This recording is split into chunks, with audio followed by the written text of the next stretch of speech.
I'm Catherine Temple. I'm at Georgetown University, and I've been doing some work on the humanities with Reinvent.net.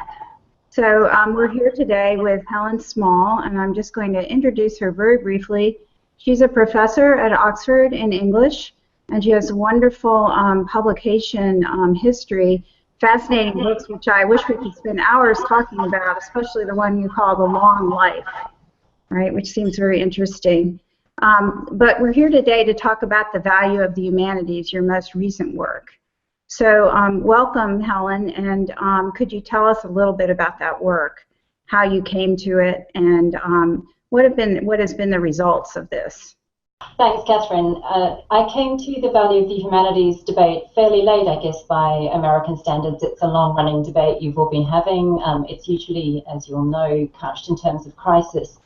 It became a live issue in Britain at the time when our government mooted raising student fees up to the £9,000 level if universities thought that they could attract students at that level.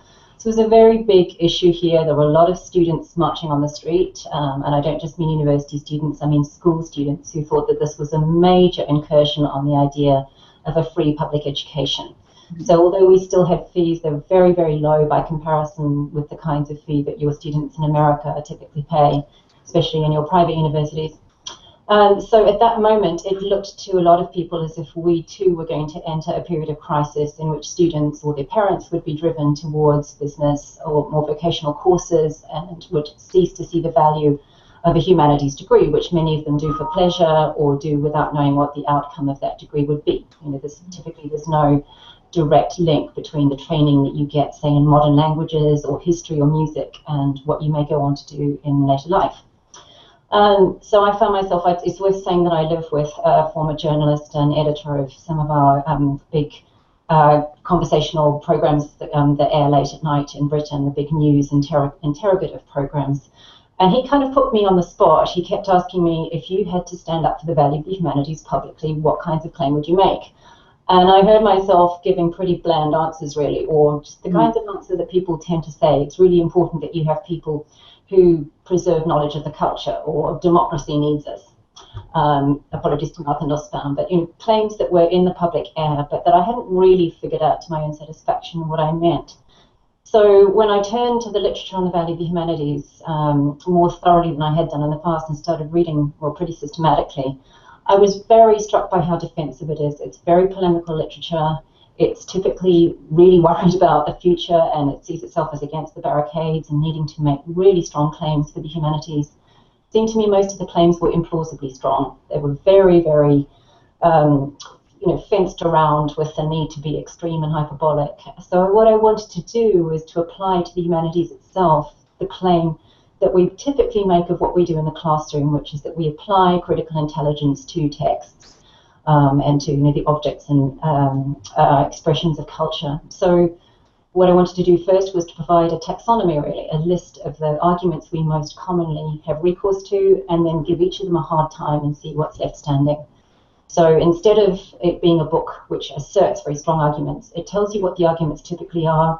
I think most readers of the book would recognize them, would know that they've heard them many times, and then it kind of puts them through the critical mill, if you like, to see what comes out the other end. Okay? Yeah. So to talk about the book a little more specifically, I was really interested in what you had to say about happiness. And I wonder if I'm working on some history of emotion material myself, so that struck me as a very interesting way to think about the humanities. And I want to talk about that a little more. Well, that's interesting to me. You've gone right to the central chapter of the book. I had to think hard about where to put that one. As I said at the beginning of that chapter, my own sense is that that's probably the least evenly trusted argument that we make, partly because it's pretty amorphous. My immediate colleague in the college I work in Oxford gave me a hard time when she first heard this and said, right, Helen, so you're claiming that studying the humanities will make you happy. I'm not happy. I've got a really big list of papers I need grading. I'm really unhappy this morning. And that kind of response is comical, but of course that's not what I'm claiming. What I claim there, and I do it through a close reading of John Stuart Mill, who I think has given us the most articulate version of what that claim really means through his rethinking of utilitarianism in the 19th century. What the claim that comes down to is a quite subtle assertion that the humanities won't make you happy, but they will put you in the way of understanding better and being able to articulate better what happiness is and how we might go about putting ourselves in the way of it. So it's a qualitative claim about happiness. It's not a simple, measurable, utilitarian model of it, but it has something to do with it requires us, I think, to articulate what we think are the benefits to our sense of well-being of possessing the intelligence and the developed intelligence through education of understanding the world and people around us better. So that seems to me to intersect with some of the work that's been done on economics and happiness, which I'm sure you're familiar with. And the interesting thing about that work is the effort to quantify happiness across populations. So they'll say, the population of, I don't know, pick a country, is happier than the population of another country.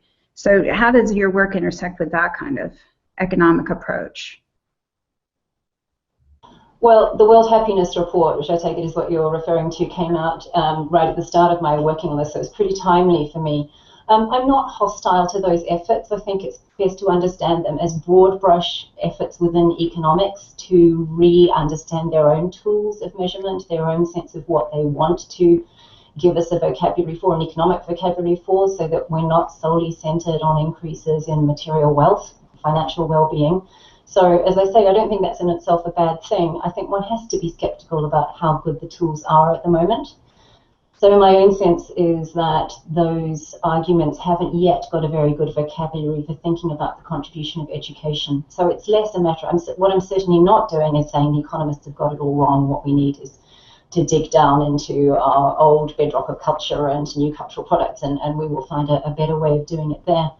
But having said all that, one of the frustrations for me of the value of the humanities argument at the moment is that it's extremely difficult to create what I would want to call a politics of alliance across the university with the social science, and especially that very powerful block within social sciences, which is the economists. I'm getting the paper, as it happens, it was the Democracy Needs Us chapter of this book in Chicago to test out the materials, because it was pretty important that that was heard and responded to in America before I set it in stone.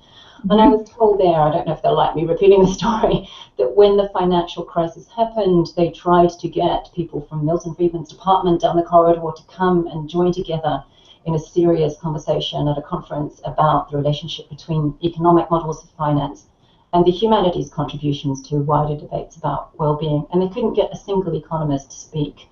So for me, an ongoing consequence of having done that work is to think about how we make those arguments happen among the wider groups of people who should be part of the conversation. So I think it would be really very, very good to have the kinds of economists who attempt to do the quantitative measures more often in the room with people like me and you who have a vocabulary for thinking about the philosophy behind them. Well, that is something we've been working on at Georgetown. Especially trying to work with other departments, with people that are pretty much siloed. And I am getting, outside of Georgetown, I'm getting some interest, for instance, in humanities and big data, humanities and the sciences, humanities and computer science. But inside so far, we're just beginning to try to intersect with those groups. I think in the academy, part of it is a matter of busyness, don't you? People get very focused on their own projects. I think that's an excellent effort to be making to reach out across the other parts of the university. I think, as you're saying, my own experience fits it very nearly. It's actually not hard to do with the sciences. It's increasingly easy with medicine under the medical humanities rubric. It's always been easy with the humanistic wing of the social sciences, like anthropology is the best example, probably bits of human geography. But I think the economists represent a quite problematic bit for us. It's partly because their pay structures are very, very different. They're often very highly paid. They're working for different audiences. In my country and Europe, they're quite often closely linked in with the formation of government policy. So they have a different sense of audience. They have a different sense, I think, sometimes of the urgency of meeting certain kinds of audience rather than others. Having said all that, there are very good economic historians around. One of the most influential conversations I had early on writing the book was with an economic historian who had his own views about the humanists' characteristic fear of numbers, that there is a sense, he thinks, abroad in debates about the humanities which runs to the effect that when people get into what we would call the room with the white wall mandarins, the people who decide the financing, the use of public monies, that at some point the debate goes numerical and all those people who are arguing rhetorically or from reasons fall out of the debate. He said it's simply not true. In the end, these have to be judgments based on your sense of values. You know, there's no magic way of transferring across from words into numbers. So part of what I want to do in that book is to make it plain, remind the economists, remind the government policymakers that we're all part of those conversations that are not always numerical or that start by not being numerical. And it's partly, I think, this is where the English or the British and the American circumstances differ. You still have a very live liberal arts model, which should allow students to be developing skills in both of those. We're coming to that idea pretty late here, so we're now seeing the delivery of master's courses, for example, aimed at giving humanities students an overlay of, then an exposure to and expertise in handling numbers, finance, other technical vocabularies. I think we do need both. Yeah, I think we do too.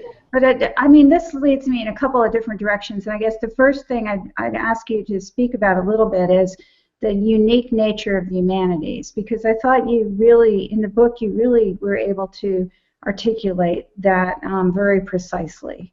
And I think that would be helpful. Thank you. The reason that I ordered the book in the way that it is it seemed to me that we're remarkably quick in humanities debates in going straight to our value without ever articulating what we actually do. Like everybody else, we do a job, and I've given a particular. It's not an unbiased account of what we do. I think there'll be people out there who want to reframe it to match their own humanistic work better. For example, the big data people may not like it as much as the people who work in literature and history and so forth. But what I came down to was something that sounds a bit anthropological.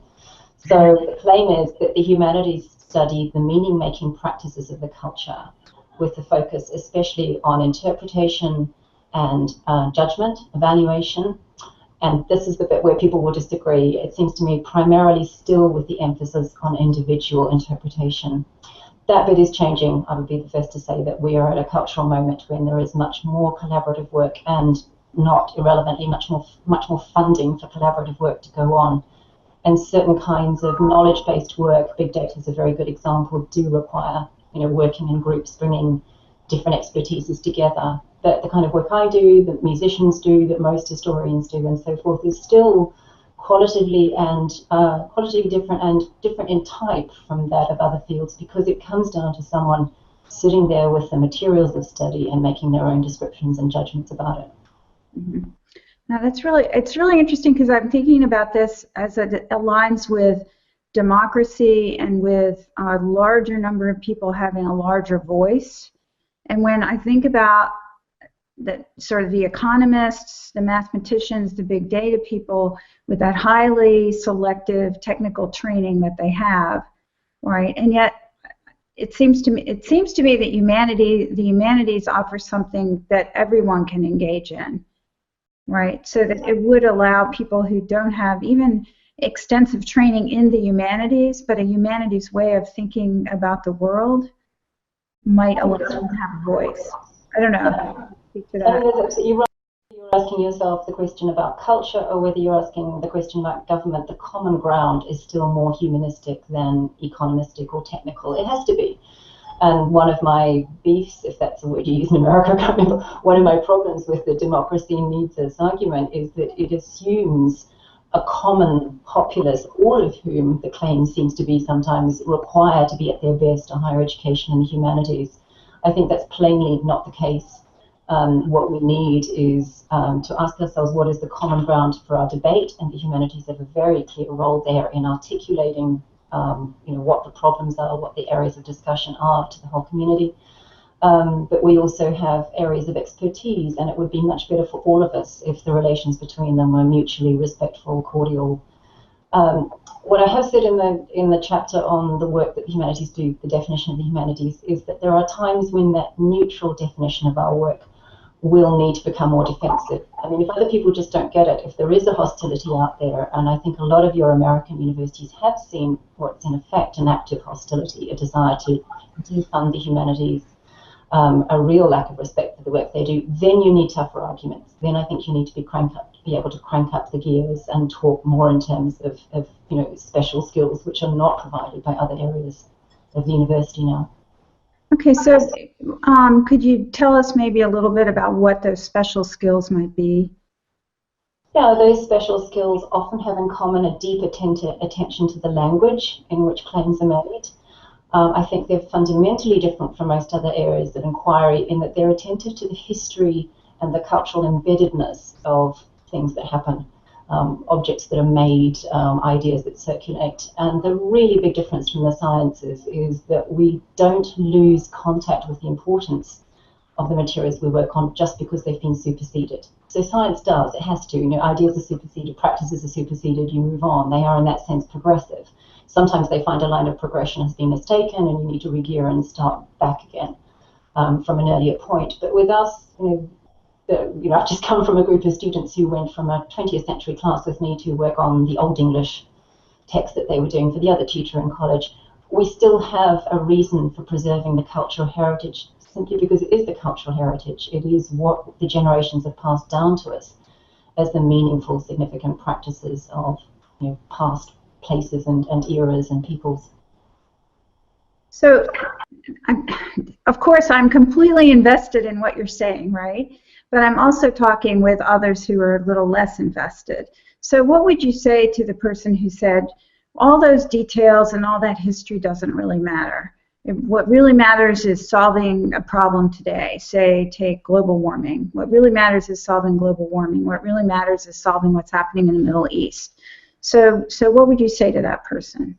Well, you have various strategies available to you, and it depends partly on where they're speaking from. You might want to point out that you are never going to solve global warming if you don't understand the cultures in which global warming is happening and the cultures of resistance to changing it.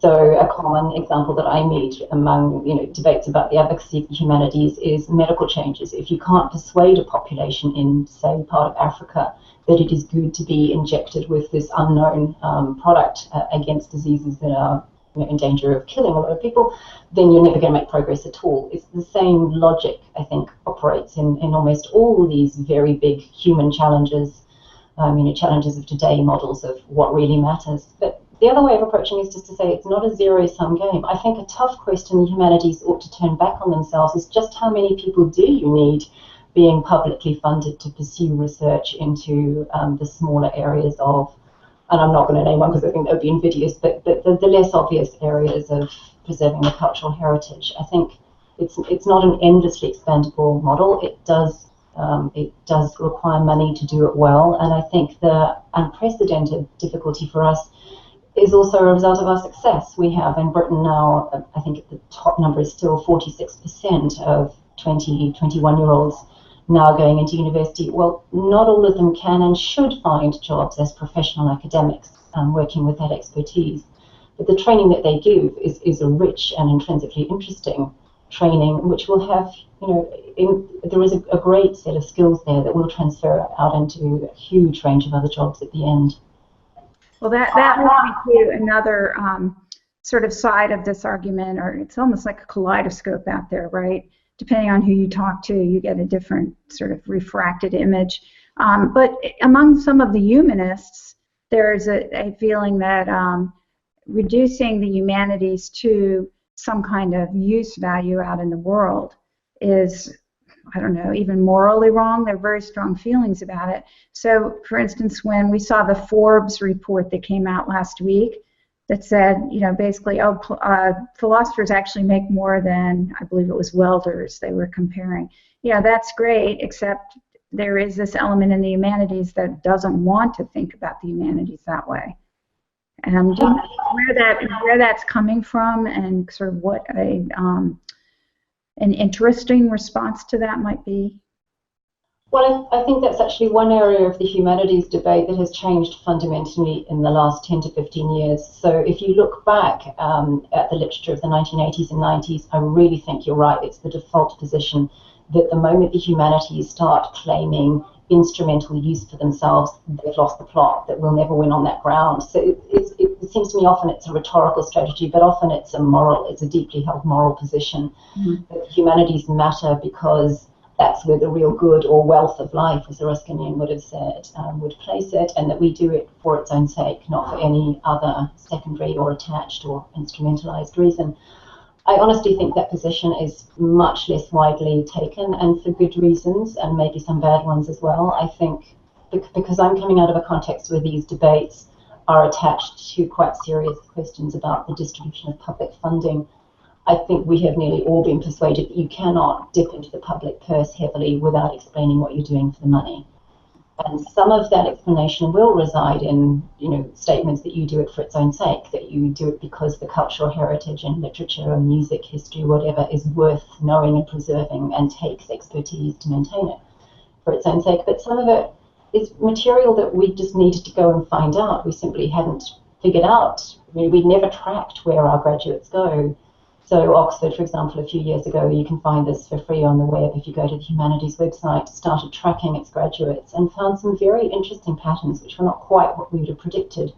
I think we would have guessed that a lot of our students go into education, a lot into the civil service. Actually, we found a huge number in management and in law, quite a lot in financial services. It's a relatively small-scale study, but I think you'll see equivalent ones now done by a lot of institutions. Just getting the data. We didn't have the data, and I don't think we used to think it was part of our job, but it's not bad to have that tool also available to you in your equipment for describing what happens to our students at the end. Right. Well, that's an interesting intersection of the humanities with big data, right? Trying to look at larger patterns about what happens to us, yes. So I was at a conference a year ago, and there was a panel on basically related to global warming, and all of the people on the panel were incredibly pessimistic, with one person basically explaining that she had given up and that she was prepared to see the end of the world and that her children would not have a place to live because of global warming. And so it's really good to see some optimism coming from the humanities. And the relationship between that optimism and happiness seems really important to me. So could you tell me, what grounds do we have to be optimistic about the contributions the humanities can make to these big, global problems that we have? Specifically for the big global problems? Well, you expressed it in your account of your friend's problem. It is a cultural problem. Global warming happens because there are cultures of industry, but there are also political cultures of debate, and there are domestic cultures that have to do with the way we use our lighting and our water and everything else. Mm-hmm. And you will never change or fix the global warming problem. You'll get as far as a scientific description, which might be pretty pessimism-inducing, but we also know what science tells us we would require to change this picture. Changing it will come down to changing cultures, and that's the ground in which you really do need good humanistically trained people. I mean, it doesn't just mean that they don't have to have a humanities higher education, but people who are equipped with the skills that the humanities especially provide to go out there and make a case and to argue it articulately with language as well as with figures. Yeah. So how can we make the case for optimism to our own humanities people? I think you're asking me the question out of I don't know what the Californian situation is particularly, but my sense of the American debate is that it is much more beleaguered and it's much more piecemeal, so state by state and institution by institution. It's much more variable than the picture that I deal with day to day on the ground. I think you should always start with the quality of the work that's done and the quality of your students. It is much easier to make a case for why the humanities are exciting and enlivening and enriching and puzzling and just material for serious intellectual contemplation if you begin with an object. I'm interested in theory of value, I'm interested in taxonomies of argument and in saying something to other people out there, whether they're in government or in institutions or students, about the ways in which we argue. But I honestly think that in the main, the arguments are better done if you start with examples of really interesting cultural practice. And it may be that they're about cultures within industry, or they don't necessarily have to be texts of the past or bits of music or whatever, but those, if I'm ever trying to make a case, for example, to donors, alumni who might give back to our institution, or teachers and material to school, I don't start with high-level debates about value. I start with a particular poem or a particular text or a particular piece of history. Yeah? Is that what led you into the humanities? At some point, you made a decision, right, to be a humanist rather than, say, a scientist.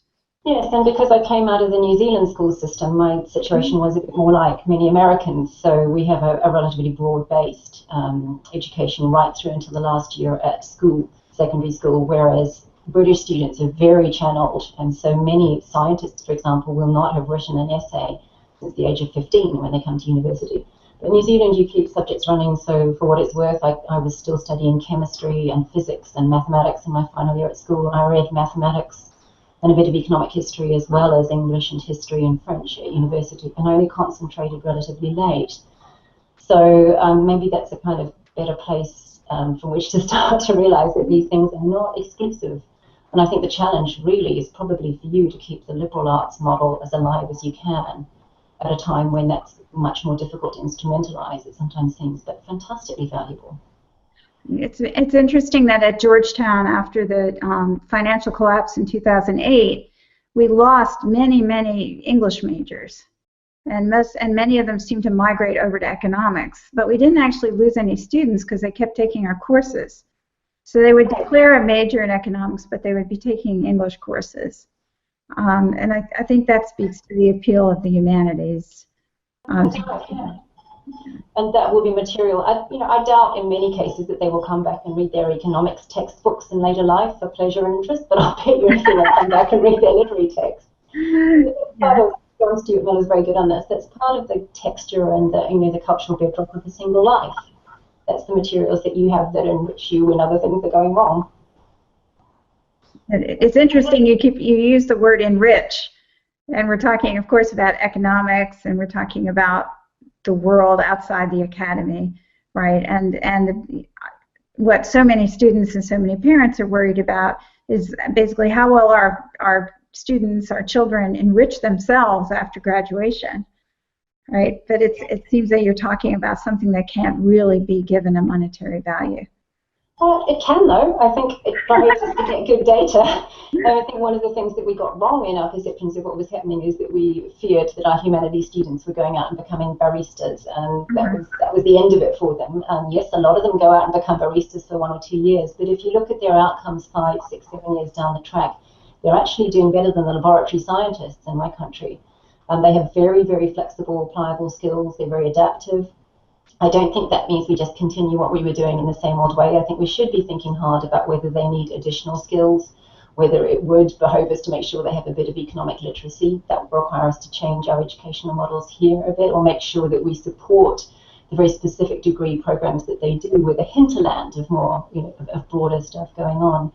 But I think the figures are actually more complicated, and I think a really good change in debates about the humanities in recent years has been that various humanists, Chris Newfield in your country is a good example, have gone out and done the figures and brought that back in to debates that would otherwise be just rhetorical. Just to broaden this a little bit, you have a chapter called Democracy Needs Us, the Gadfly Argument for the Humanities. Could you talk a little bit about the gadfly, the humanities gadfly?